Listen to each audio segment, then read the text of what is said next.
Hello everyone, good morning. आप सभी लोगों का बहुत बहुत स्वागत है आज के इस हमारे क्लास में, जिसमें कि हम लोग टॉप 15 क्वेश्चंस को देखेंगे। सारे प्रश्न इंपॉर्टेंट रहेंगे, तो सभी लोग जुड़ जाइए। क्लास को एक बार शेयर कर दीजिए। आप लोग जो लोग भी क्लास में पहली बार जुड़े हैं, प्लीज चैनल को सब्सक्राइब करेंगे, बेल आइकन को प्रेस करेंगे, ताकि वीडियो का नोटिफिकेशन डेली आप सभी लोगों को मिल सके। ठीक है, तो चलिए आप लोग एक बार जल्दी से क्लास को शेयर कर दीजिए दोस्तों में फटाफट से। चलते हम लोग आज के पहले क्वेश्चन की तरफ। बताएंगे निम्नलिखित में से कौन सा पोजिस्ट्रोन का एक उदाहरण है। तो पोजिस्ट्रोन का एक उदाहरण इसमें से कौन सा है, आप लोगों को बताना है। ठीक है, आइसोसुप्रीन है, ठीक है, नेट ईयन है, ठीक है, ठीक है, इम्प्लानॉन है, या नॉर्गे स्टेरॉल है। तो क्या हो जाएगा यहाँ पे? ऑप्शन आप लोगों का बी हो जाएगा। क्या हो जाएगा दोस्तों? ऑप्शन बी, नेट ईयन हो जाएगा आप लोगों का राइट आंसर। ठीक है, एक हार्मोनल इंजेक्शन गर्भ निरोधक है। ठीक है, क्या है? एक प्रकार का तो हार्मोनल इंजेक्शन गर्भ निरोधक है, जिसमें ठीक है, नोरेथिएस्टेरोन, ठीक है, एथेनन होते हैं, ठीक है, होते हैं, और जो कि प्रोजेस्टेरोन का एक सिंथेटिक रूप है। क्या है? तो प्रोजेस्टेरोन का एक रूप होता है। तो क्या? Net Ian. ठीक है, चलिए, तो यहाँ पे आइसोसुप्रीन क्या होता है, आइसोसुप्रीन के बारे में हम लोग समझेंगे। ठीक है, एक बीटा एड्रीनार्जिक है, जो कि सीधे संवहनी चिकनी मांसपेशियों को प्रभावित करता है। ठीक है, आइसोसुप्रीन जो है ना, गर्भाशय की चिकनी मांसपेशियों को आराम देता है, और इसका उपयोग समय से पहले प्रसव और ठीक है कष्टतार ठीक है कष्टार्व यानी कि कष्ट होगा उसके उपचार के लिए किया जाता है। ये चीजें ध्यान रखना है। ठीक है, इम्प्लांट क्या हो जाएगा? ठीक है, तो ठीक है, इम्प्लोनॉन या नॉर्गेस्ट्रोन। तो ऑप्शन आप लोगों का यहाँ पे बी हो जाएगा ना, ध्यान रखना है। चलिए, तो हम लोग आगे बढ़ते हैं। नेक्स्ट क्वेश्चन को देखिएगा। ठीक है, बताएंगे लार ग्रंथियों के आकार में वृद्धि को कहा जाता है। तो लार ग्रंथियों के आकार में वृद्धि को क्या कहा जाता है? आंसर करिए सभी लोग। ठीक है, सभी लोग बताएंगे। सेलेडी नाइटिस कहा जाता है, या सीएल एडिनोमा कहा जाता है, या सीएल एडिनोपैथी कहा जाता है, या सीएल ठीक है सीएल डोन कहा जाता है। आप लोग सभी लोग बताइए जल्दी से, क्या हो जाएगा इसका राइट आंसर? फटाफट से आप लोग आंसर करेंगे। 4 सेकंड का क्या हो जाएगा? तो ऑप्शन सी होगा। क्या कहा जाता है? यानी कि देखिए, लाल ग्रंथियां जो होती है ना, ठीक है, लाल ग्रंथियां का सूजन को ठीक है पैरालाइटिस या ठीक है पेरो ठीक है पेरोटिडाइटिस कहा जाता है। यहाँ पे ध्यान रखना है आप लोगों को। चलिए, तो इसका राइट आंसर क्या हो जाएगा? ऑप्शन सी हो जाएगा। ऑप्शन सी होगा, यानी कि सीएल एडिनोपैथी हो जाएगा। राइट आंसर क्या हो जाएगा? सीएल एडिनोपैथी आप लोगों का यहाँ पे राइट आंसर हो जाएगा। ठीक है, चलिए आगे बढ़िए। नेक्स्ट क्वेश्चन को देखेंगे। नेक्स्ट क्वेश्चन को देखिए, क्या हो जाएगा यहाँ पे। एंड थर्ड नंबर का बताइए, निम्नलिखित में से किस स्थिति में लाल रक्त कणिकाओं यानी कि आरबीसी में परिपक्वता संबंधी विकृति होती है? तो आप लोगों को बताना है, आरबीसी में परिपक्वता संबंधी क्या तो सॉरी परिपक्वता संबंधी विकृति होती है। तो आप लोगों को बताना है। ठीक है, क्या हो जाएगा? एक बार आंसर करिए जल्दी से, क्या हो जाएगा? ठीक है, तो थर्ड का क्या हो जाएगा? यहाँ पे ऑप्शन हो जाएगा ए, यानी कि फोलिक एसिड व विटामिन बी 12 की कमी हो जाएगा। ठीक है, folic acid and vitamin B 12 की कमी, जो कि लाल रक्त कोशिकाओं में परिपक्वता संबंधी विकृति होती है। ये चीज आप लोगों को ध्यान रखना है। थर्ड का क्या हो जाएगा? ऑप्शन विटामिन बी 12 क्या होता है? तो साइनोकोल्बामिन होता है ना, साइनोकोल्बामिन होता है। विटामिन डी की कमी से क्या होगा?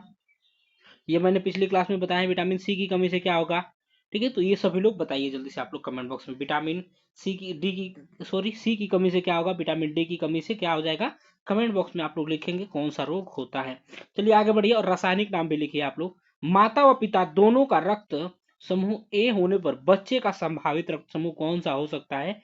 ए ए बी होगा, ए और ओ होगा, ए केवल ए होगा, या केवल ओ होगा? तो आप लोग बताइए फोर्थ का क्या हो जाएगा यहाँ पे?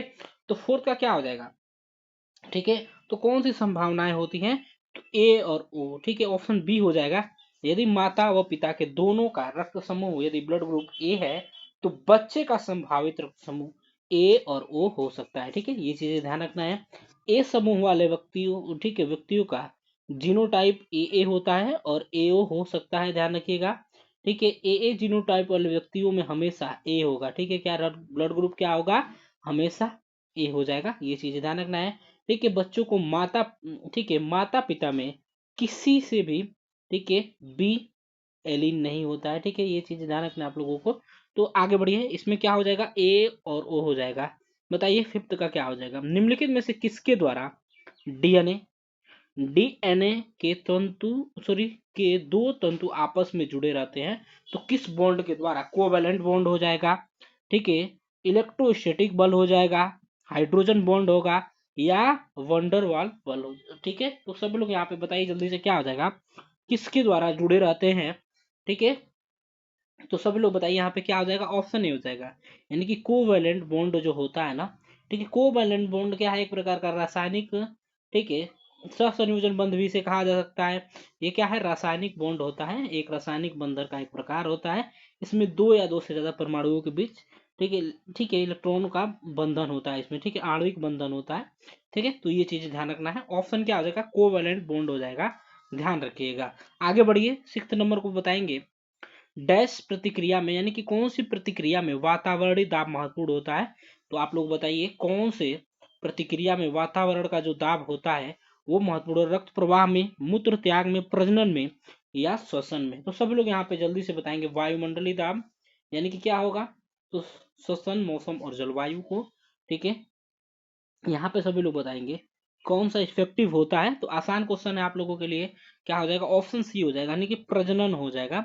ठीक है, ठीक है, रिप्रोडक्शन हो जाएगा, यानी कि प्रजनन में, प्रजनन की प्रक्रिया में वातावरणीय दाब क्या होता है, इंपॉर्टेंट होता है, यानी कि बहुत महत्वपूर्ण होता है। चलिए आगे बढ़िए, 7 नंबर को देखेंगे। एक बार सभी लोग प्लीज, सभी लोग क्लास को शेयर करिए, सभी लोग शेयर करेंगे, वीडियो को लाइक कर दीजिए। बताइए यहाँ पे निम्नलिखित में से किस अंग में, ठीक है, किस अंग में जो है ना सर्वाधिक आयरन अवशोषण होता है। तो किस अंग में सर्वाधिक आयरन अवशोषण होता है आप लोगों को बताना है। तो सभी लोग जल्दी से बताएंगे किस अंग में। तो ये होता है आपका आमाशय में होगा, छोटी आंत में, बड़ी आंत में, या यकृत में। तो किस में होगा, आमाशय में हो जाएगा आप लोगों का, ऑप्शन ए हो जाएगा, आमाशय में या पेट में। ध्यान रखिएगा, यह पाचन तंत्र का एक हिस्सा होता है। ठीक है, ये क्या करेगा, तो इसमें सर्वाधिक आयरन का अवशोषण होता है पाचन तंत्र में। ये देखिए, भोजन को अस्थायी रूप से संग्रहित करेगा, भोजन को लुगदी जैसा बनाता है, कौन, आमाशय। ठीक है, ये चीजें ध्यान रखना है आप लोगों को। ठीक है, और काफी इसमें ठीक है, यानी कि भोजन में मौजूद प्रोटीन को छोटे छोटे कणों में तोड़ने का कार्य करेगा आमाशय। ठीक है, चलिए, छोटी आंत, स्मॉल इंटेस्टाइन क्या होता है, तो पाचन तंत्र का एक अंग है। यह पेट और बड़ी आंत के बीच में होती है। कहाँ पे होगा, तो पेट और बड़ी आंत के बीच में होगा। छोटी आंत में भोजन का सबसे ज्यादा पाचन और अवशोषण होता है। इसे छोटी आंत को लघु पेट भी कहा जाता है, लघु पेट भी कहा जाता है। और इसका लंबाई सभी लोग बताएंगे, लंबाई 5, ठीक है, लंबाई कितना होता है, तो स्टैंडर्ड में 5.5 मीटर होता है, यानी कि 18 फुट होता है। ठीक है, 18 फीट होता है। ठीक है, 18 फुट होता है इसका लंबाई। सॉरी सॉरी सॉरी सॉरी, ये आपका छोटी आंत का लंबाई 5.5 होता है, एंड 18 फुट। ठीक है, छोटी आंत का लंबाई। बड़ी आंत यहाँ पे देखिए, बड़ी आंत क्या हो जाएगा, ठीक है, बड़ी आंत पाचन तंत्र का हिस्सा होता है, ये इसे बृहदांत भी कहा जाता है। इसकी लंबाई कितनी होती है, 2 मीटर लंबी होती है और 6 से 7 मीटर चौड़ी होती है। कितना, ठीक है, 2 मीटर लंबी और 6 से 7 मीटर चौड़ी होती है, कौन, बढ़िया। ठीक है, यकृत को देखेंगे, यह उदर गुहा के ऊपरी दाहिने भाग में, डायफ्राम के नीचे तथा पेट के दाहिने गुर्दे और आंतों के ऊपर स्थित होता है, ध्यान रखना है। चलिए आगे बढ़िए, 8 नंबर को देखेंगे, लसिका तंत्र का कौन सा भाग फाइट या फ्लाइट प्रतिक्रिया को प्रारंभ करता है। तो लसिका तंत्र का कौन सा भाग है, फाइट या फ्लाइट प्रतिक्रिया को प्रारंभ करता है। बताइए, परानुकंपी तंत्रिका तंत्र, अनुकंपी तंत्रिका तंत्र, या, ठीक है, तो यहाँ पे बताइए कायिक तंत्रिका तंत्र होगा, इनमें से कोई नहीं। तो जल्दी से आप लोग आंसर करिए क्या हो जाएगा। ठीक है, क्या हो जाएगा इसका राइट आंसर, यानी कि परा अनुकंपी तंत्रिका तंत्र क्या है, तो शरीर में आराम और पाचन की प्रक्रिया को बढ़ावा देता है। क्या करता है, तो शरीर में आराम और पाचन की प्रक्रिया को बढ़ावा देगा। यह तंत्रिका तंत्र शरीर को संतुलित रखने में मदद करता है। ठीक है, तंत्रिका तंत्र शरीर को क्या करेगा, तो ठीक है, संतुलित रखने में मदद करेगा। ठीक है, इसे क्या कहेंगे, होम्योस्टेसिस भी कहा जाता है। ठीक है, और हृदय की गति को कम करने का कार्य करता है ये। ठीक है, ठीक है, ऑप्शन क्या हो जाएगा यहाँ पे, ऑप्शन ए हो जाएगा परानुकंपी तंत्र है। ठीक है, तो ध्यान रखिएगा लसिका तंत्र का कौन सा भाग फाइट या फ्लाइट प्रतिक्रिया का प्रारंभ करता है, तो परानुकंपी तंत्रिका तंत्र हो जाएगा दोस्तों यहाँ पे। यह पाचन के लिए लार का उत्पादन, ठीक है, उत्पादन बढ़ाता है, ये चीजें ध्यान रखना है। यह मूत्राशय को सिकोड़ता है जिससे कि मूत्र हो पाता है। चलिए ठीक है, यहाँ पे देखेंगे अनुकंपी तंत्रिका तंत्र क्या होता है, तो यह शरीर के अंदरूनी अंगों को नियंत्रित करेगा। ठीक है, सॉरी, यह शरीर के अंदरूनी अंगों को नियंत्रित करेगा। यह स्वतंत्र रूप से काम करता है और हमारे नियंत्रण से बाहर होता है। क्या नियंत्रण से बाहर होगा, ये ध्यान रखिएगा। इसके जरिए हृदय गति बढ़ती है और पाचन रसों का स्राव कम होता है। ठीक है, कायिक तंत्रिका तंत्र क्या होता है, तो शरीर के अलग अलग हिस्सों को नियंत्रित करने वाला तंत्रिका तंत्र का एक भाग होता है। कौन, कायिक तंत्रिका तंत्र। ठीक है, चलिए आगे बढ़ेंगे, हम लोग नेक्स्ट क्वेश्चन को देखेंगे। 9th नंबर बताएंगे, हर्पिस जोस्टर डैश की वजह से होने वाला एक सामान्य रोग। हर्पिस जोस्टर की वजह से कौन सा रोग होता है, तो हर्पिस जोस्टर जो है इसे, जिसे दांत भी कहा जाता है, ठीक है, तो दांत भी कहा जाता है, एक संक्रामक, ठीक है, एक संक्रामक रोग है। तो यहाँ पे क्या हो जाएगा आप लोगों का, ऑप्शन बी होगा विषाणु जनित संक्रमण हो जाएगा। ठीक है, क्या हो जाएगा, विषाणु जनित संक्रमण हो जाएगा ना ये। हर्पिस जोस्टर वायरस जिसे दांत भी कहा जाता है, ठीक है, यह वेरिसोला जोस्टर वायरस के कारण होता है। ठीक है, होता है, जो कि चिकन पॉक्स का कारण भी बनता है। यह तंत्रिका तंत्र त्वचीय रोग होता है। दांत के दाने दर्दनाक होते हैं इसमें, यानी कि हर्पिस जोस्टर के दांत भी कहा जाता है, ध्यान रखिएगा। ठीक है, यह उन लोगों में होता है जिन्हें पहले चिकन पॉक्स हो चुका है। यह वृद्ध लोगों और कमजोर प्रतिरक्षा वाले लोगों में ज्यादा होता है। ठीक है, ध्यान रखिएगा यहाँ पे। ठीक है, विषाणु जनित संक्रमण, ठीक है, वायरस के कारण होने वाला संक्रमण होता है। वायरस एक छोटा रोगाणु होता है जो कि शरीर की कोशिकाओं में प्रवेश करके उनमें अपना वास बना लेता है। ठीक है, इससे क्या होता है, विषाणु जनित संक्रमण कौन कौन सा होगा, तो बुखार होगा, थकान होगा, मांसपेशियों में दर्द होगा, सिर दर्द होगा, नाक का बहना या नाक भरी हुई होना, गले में खराश होना, खांसी होना, मतली, उल्टी, दस्त या पेट में ऐंठन, ये सभी हैं विषाणु जनित संक्रमण। ठीक है, ठीक है, तंत्रिका विकार क्या होते हैं, तो तंत्रिका विकार क्या होते हैं, इसमें मस्तिष्क, रीढ़ की हड्डी और तंत्रिकाओं से जुड़ी बीमारियां होती हैं तंत्रिका विकार में। ठीक है, तो ये चीजें चीजें ध्यान रखना है। ठीक है, ठीक है, ये क्या होता है, तो इसे न्यूरोलॉजिकल बीमारियां भी कहा जाता है, तंत्रिका विकार को न्यूरोलॉजिकल विकार भी कहा जाता है। रक्त विकार क्या होता है, तो ठीक है, रक्त विकार यानी कि रक्त से संबंधित विकार होते हैं उसे रक्त विकार कहेंगे। ठीक है, चलिए तो आगे बढ़ते हैं, हम लोग नेक्स्ट क्वेश्चन को देखेंगे। 10th नंबर यहाँ पे, प्रोमस्टिक्सी यानी कि सेरेब्रम मलेरिया डैश डैश के कारण होता है, तो ठीक है, सेरेब्रल यानी कि प्रोमस्टिक्सी मलेरिया, यानी कि प्रोमस्टिक्सी मलेरिया डैश के कारण होगा, plasmodium falciparum, plasmodium malaria, plasmodium ovale या प्लाज्मोडियम बाइबेक्स, तो किसके कारण होगा, सभी लोग जल्दी से आप लोग बताइए। 10th का राइट आंसर, ठीक है, ठीक है, तो प्रोमस्टेक्सी मलेरिया क्या है, तो प्लाज्मोडियम फाल्सिपेरम किस कारण होता है, ऑप्शन यहाँ पे ए हो जाएगा, प्लाज्मोडियम फाल्सिपेरम नाम से परजीवी के कारण होता है। यह मलेरिया का सबसे गंभीर रूप होता है और अक्सर जानलेवा भी हो सकता है। क्या, तो इसमें मृत्यु भी हो सकती है। ठीक है, संक्रामित एनाफिलीज मच्छर के काटने से यह बीमारी फैलता है। एनाफिलीज मच्छर के काटने से फैलेगा ना, ठीक है, ये ध्यान रखिएगा। यकृत में परजीवी गुड़ा है और फिर से रक्तस्राव में भी प्रवेश कर सकता है ये, तो इसको ध्यान रखना है। ठीक है, प्लाज्मोडियम, ठीक है, चलिए प्लाज्मोडियम फाल्सिपेरम जो आप लोगों को पता है, ये मस्तिष्क संबंधी मलेरिया हो सकता है इसके कारण। ठीक है, जो कि मस्तिष्क की सूजन के कारण होने वाली एक गंभीर जटिलता है, जिसके कारण कोमा भी हो सकता है, कोमा भी हो सकता है इसके कारण। ठीक है, प्लाज्मोडियम मलेरिया, ठीक है, प्लाज्मोडियम मलेरिया क्या होता है, एक परजीवी है जो कि मनुष्यों में मलेरिया का कारण बनता है।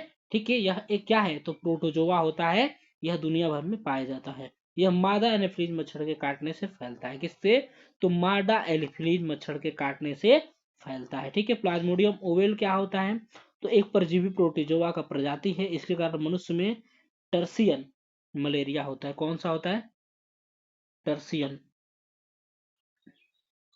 ठीक है, सॉरी, टर्सियन मलेरिया होता है इसके कारण, ध्यान रखिएगा। ठीक है, ठीक है, यहाँ पे देखिए प्लाज्मोडियम वाइवेक्स क्या है, तो ठीक है, ये क्या है, मलेरिया का कारण ये भी बनता है प्लाज्मोडियम वाइवेक्स।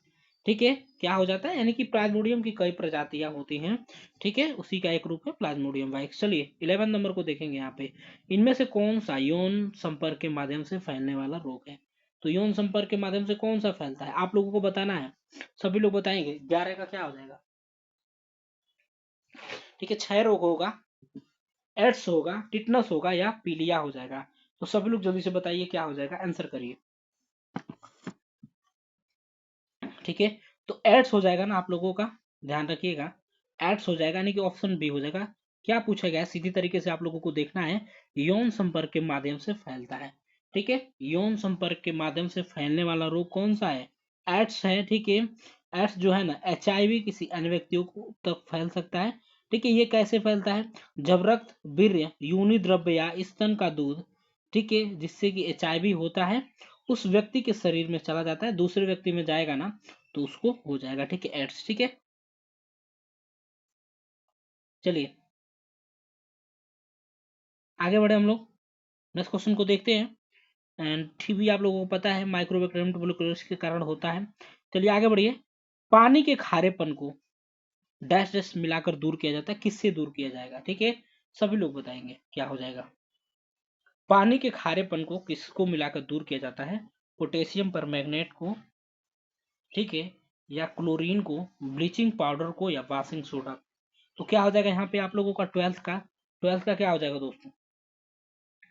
ठीक है, तो 12 का हो जाएगा क्या, ऑप्शन हो जाएगा डी, यानी कि वाशिंग सोडा हो जाएगा। ठीक है, कई जगह आपको क्लोरीन क्लोरीन भी दिखेगा। ठीक है, यहाँ पे वाशिंग सोडा आप लोग लगाएंगे, पानी के खारीपन को वाशिंग सोडा मिलाकर दूर किया जा सकता है दोस्तों। ठीक है, 30 नंबर बताएंगे, संक्रमित दूध के कारण रोग हो सकता है।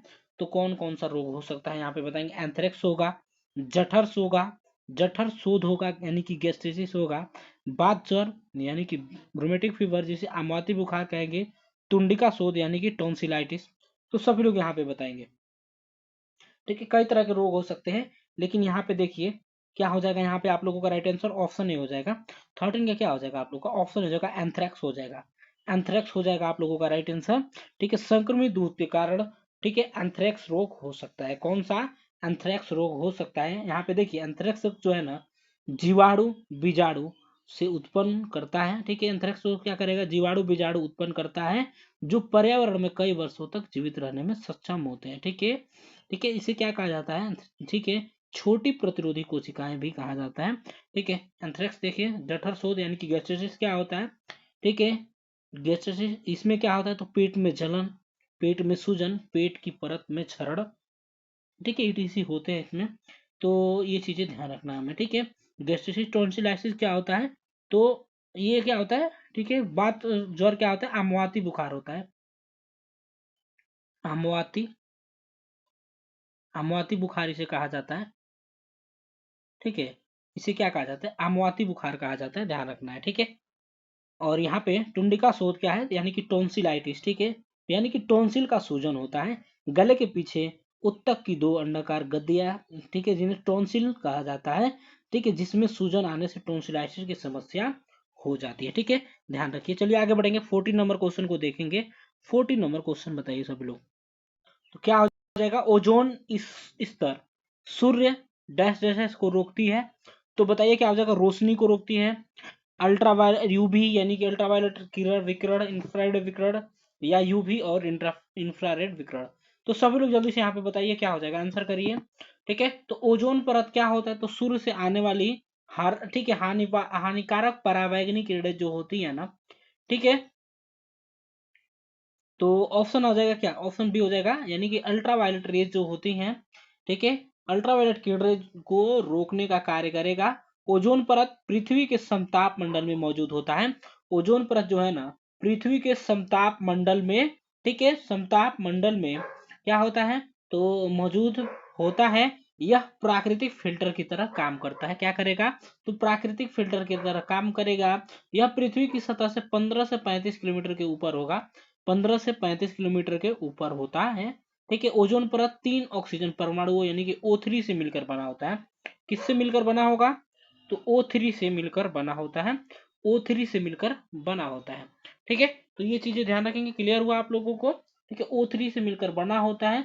ठीक है, और कवच के रूप में कार्य करता है, एक कवच के रूप में कार्य करता है जो हानिकारक कीड़ों को आने से रोकता है।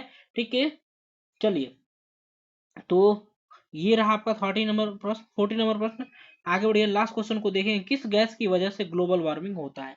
तो ग्लोबल वार्मिंग जो है ना, किस गैस की वजह से होता है, सभी लोग जल्दी से बताएंगे, किस गैस की वजह से होता है ग्लोबल वार्मिंग। ठीक है, ग्लोबल वार्मिंग किसकी वजह से होता है, आप सभी लोग जल्दी से बताएंगे।